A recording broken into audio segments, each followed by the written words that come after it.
Salut à toi qui m'écoute ou qui me regarde sur YouTube. Bienvenue. C'est aujourd'hui la quatrième épisode. Noël simplifié. Donc, c'est une série spéciale que j'ai faite. Il en reste celle d'aujourd'hui et une dernière parce que je trouve que c'est ça. On veut simplifier les choses quand on a la fibromyalgie. Et si tu n'as pas écouté les 3 autres épisodes, je t'invite de retourner et de les écouter.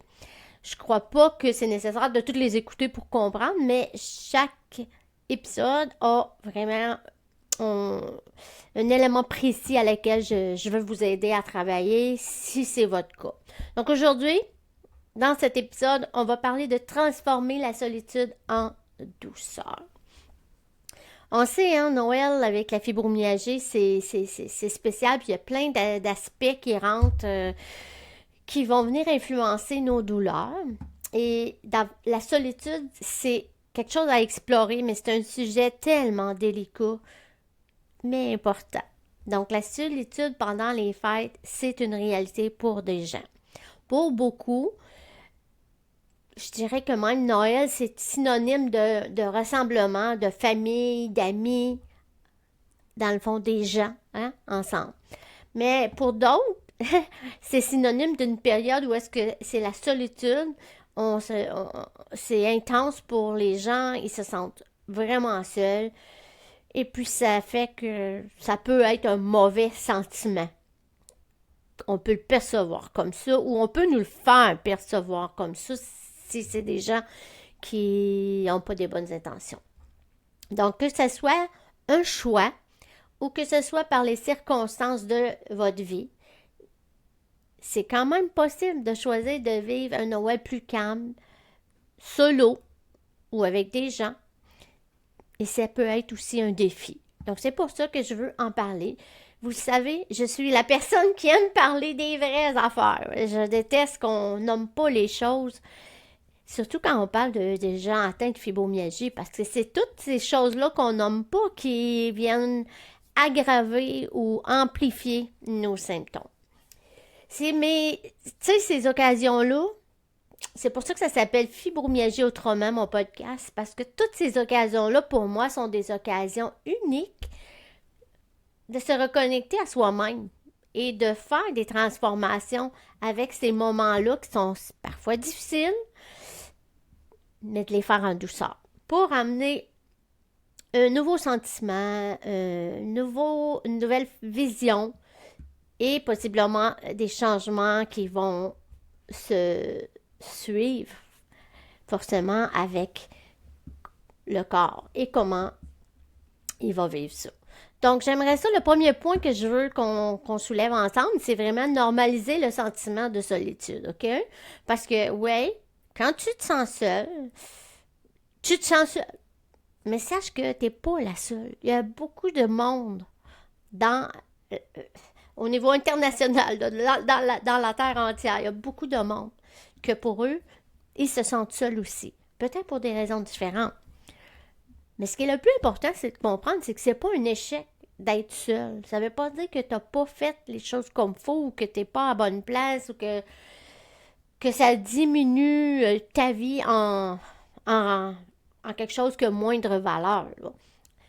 Souvent, la solitude, ça peut être imposé. Hein? Ça peut être des choix qu'on a faits ou qu'on nous a euh, comme tassés de la vie de certaines personnes. Mais comme j'ai dit tantôt, ça peut aussi devenir une belle opportunité. Une opportunité pour te retrouver, toi. Puis retrouver tes valeurs, retrouver qui t'es comme personne, puis que ton identité, elle dépend pas de si je suis seule ou si je suis entouré plein de gens. Ceci dit, je suis très consciente et je vais le répéter, ça n'enlève pas les sentiments qu'on vit et puis la difficulté. Mais on peut, mon mais c'est ça, c'est qu'on peut essayer avec le temps de travailler ces choses-là pour que ça devienne quelque chose qu'on accueille, quelque chose qui est moins difficile, tout en se permettant de vivre les souffrances que ça peut vouloir dire. Donc, il y a des idées que je vais te partager pour essayer de peut-être, justement, pas être si seul, Tu sais, on sait aujourd'hui sur l'Internet, on peut avoir plein de, de propositions qui sont là qu'on peut aller voir si c'est un intérêt. Tu sais, ça peut être aussi simple que créer des liens avec des gens dans des groupes que eux aussi sont seuls. Je sais pas, moi, si tu es dans un groupe de fibromyalgie et qu'il y a d'autres personnes qui sont seules, pourquoi pas vous rencontrer sur une plateforme Zoom puis échanger ensemble. Je sais qu'en ce moment, FAC le fait en anglais, donc moi j'ai fait une animation d'atelier la semaine passée. Ce soir, il y en a une encore, mais c'est en anglais. Ben là, ce soir, ça ne dit pas grand-chose. Fait que, il y en a d'autres qui s'en viennent. C'est sûr que là, en ce moment, c'est seulement en anglais. Mais il y a, comment ça s'appelle? L'Association québécoise de douleurs chroniques ont des belles rencontres où est-ce que tu peux apprendre des choses ou bien échanger avec des gens. Tu choisis, il y a une liste. Je vais mettre le lien dans des deux organisations. Je vais mettre les liens dans les show notes pour que tu puisses aller cliquer. Tu en as un qui est en français, qui est en français, et ça, c'est celui du Québec. Et puis l'autre, ben, il est en anglais ce moment seulement. C'est des activités, je veux dire, you name it, you find it. Tu sais, c'est comme, il y a plein de choses sur l'Internet. C'est à toi d'aller faire vraiment tes recherches puis de trouver. Ça peut être aussi simple que d'avoir une activité en ligne qui est créative, là. Tu sais, ça peut être soit, comme j'ai dit, une organisation par une association, mais ça peut être aussi vous qui êtes l'initiateur de faire ça. En le fond, ce qu'on veut, c'est créer une nouvelle tradition qui est personnelle à soi, quelque chose qu'on aime. Alors ça, c'est vraiment important parce que ça va faire toute la différence. Donc, ça, c'est mes petits détails. Tu sais, moi, je sais que j'aime beaucoup, beaucoup lire. Mais je sais aussi qu'il y a beaucoup de groupes sur dans la lecture. Les livres, les gens vont lire le même livre en même temps et ensuite, il y a des échanges. Si tu aimes ça lire, tu peux le faire à distance. Donc, ça peut enlever un poids de ta solitude. Le prochain poids, le prochain point, c'est de transformer les moments de solitude en réconfort personnel. Dans le fond, là, ça implique que tu vas choisir de créer des nouvelles traditions.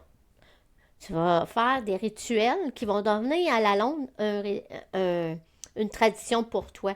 Ça peut être aussi simple de dire, moi, à partir de telle date, je prends un breuvage chaud, ça peut être une tisane, mettons, à telle heure de la journée, je me mets de la belle petite musique de Noël ou d'ambiance, quelque chose que tu aimes.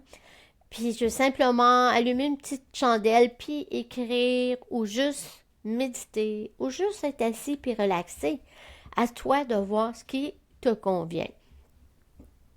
Tu peux aussi écouter, comme j'ai dit tantôt, de la musique, mais ça peut être un film qui va te faire rire parce que, mettons, si t'es triste, c'est sûr, si tu mets de la musique très, très douce et très triste, ça se peut que ça l'emmène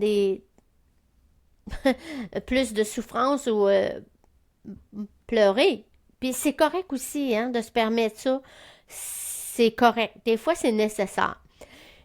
Mais si tu veux transformer ton moment puis dire, OK, moi j'ai le goût de rire, là, je t'en ai, c'est trop lourd, ben mets-toi un film qui va te faire rire, puis éclate-toi, un popcorn avec le breuvage de ton choix, puis accorde-toi ce rituel. Donc, moi, avec mon mari, on a un petit rituel. J'écoute pas beaucoup la TV. Mais là, quand c'est le temps des fêtes, j'aime écouter les films qui me font pleurer, comme on dit. Les films qu'on sait du début à la fin qu'est-ce qui va arriver. C'est les films de Noël, les films de Hallmark. J'aime beaucoup. Donc, tu vois, ça, c'est un rituel qu'on a ensemble comme couple de mettre ces petits films-là peut-être 2 ou 3 fois dans la semaine. Puis, on s'amuse. On aime ça.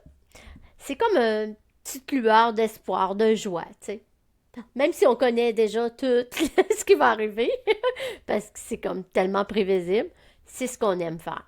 Donc, trouve quelque chose comme ça. Oui, moi, je suis avec mon conjoint, mais tu sais quoi? Je pense que c'est une activité que je ferais même si j'étais seule, parce que ça me fait du bien. Ça me fait décrocher de tout ce que je fais, puis c'est ça, c'est un petit moment.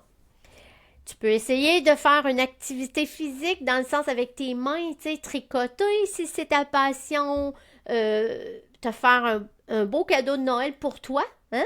Ça peut être aussi de la peinture, si tu peintures, ça peut être l'écriture. Il y a plein de choses que tu peux faire pour toi. Ces moments-là peuvent devenir un espace de transformation pour toi parce que tu es en train de faire quelque chose et ça occupe ton cerveau et ça dit à ton cerveau, mais c'est correct la solitude, Gan. On peut en profiter avec la solitude puis faire des choses comme ça qui sont super agréables à faire. Donc, moi, je te propose une réflexion sur ta connexion intérieure. Tu sais, là, tu travailles sur toi là, en ce moment. Tu sais, il y a d'autres choses que j'ai emmenées dans les précédents. C'était plus à l'extérieur. Tu sais, qu'est-ce que je peux faire? Qu'est-ce que je peux dire que je peux pas faire? Je peux demander de l'aide. Mais là, ici, on est dans la réflexion à la connexion à soi. Pose-toi la question. Mettons, là, que Noël deviendrait une opportunité de me reconnecter avec moi-même, de prendre soin de moi, d'apprendre à m'aimer un peu plus et de me rappeler que je suis suffisante. C'est suffisant. J'ai pas besoin d'avoir 25 personnes autour de moi. J'ai juste besoin d'être en paix avec moi-même, puis d'être bien avec moi-même. Parce que la solitude, là, ce qui est difficile, je crois, et corrigez-moi si j'ai pas raison, selon vous, mais je crois que la solitude, ce qui est le plus difficile, c'est d'être capable de rester avec soi-même, en silence, ou dans l'inactivité, puis d'être satisfaite de qui on est. Donc, ça, c'est mon petit côté plus introspection que je t'invite à pratiquer. Parce que tu sais quoi? Que tu sois tout seul ou que tu sois entouré, une chose est certaine, c'est que tu peux utiliser ce moment où est-ce que c'est Noël qu'on appelle pour ton bien-être et prioriser ce qui est important pour toi. Ces petits moments calmes-là, là, ou les longs moments calmes, ça dépend, peuvent devenir des trésors. Ça peut devenir vraiment des trésors que tu vas ajouter à un gros plus dans ta vie. Tu vas être nourri autrement. Au lieu de vivre la solitude comme un échec, je t'invite à nourrir ta solitude pour que ça soit quelque chose de beau, de positif et qui va t'emmener ailleurs dans ta vie. Donc, pour récapituler, je t'ai parlé de 4 points. Normaliser ton sentiment de solitude, super important.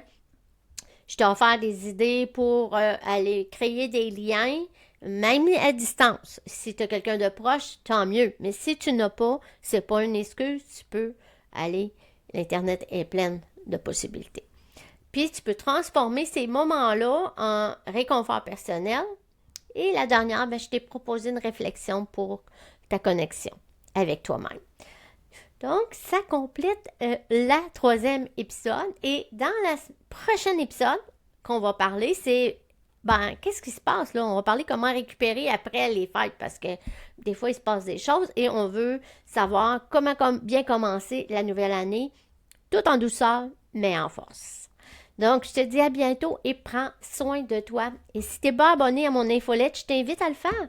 Je vais mettre le lien dans les show notes parce que chaque semaine, c'est mon but. Des fois, ça passe outre parce que j'ai pas été capable pour des raisons physiques ou à cause de la fibro qui fait ça des fois, hein? Mais j'essaie le plus possible d'être fidèle à moi-même. Donc, je t'invite à t'inscrire. J'envoie des infolettes pertinentes, toujours reliées à la fibromyalgie, comment on peut mieux vivre, des fois l'alimentation, plein de sujets qui tournent autour de la fibromyalgie. Alors c'est ça, je te dis à la prochaine et merci de m'avoir écouté. Ciao!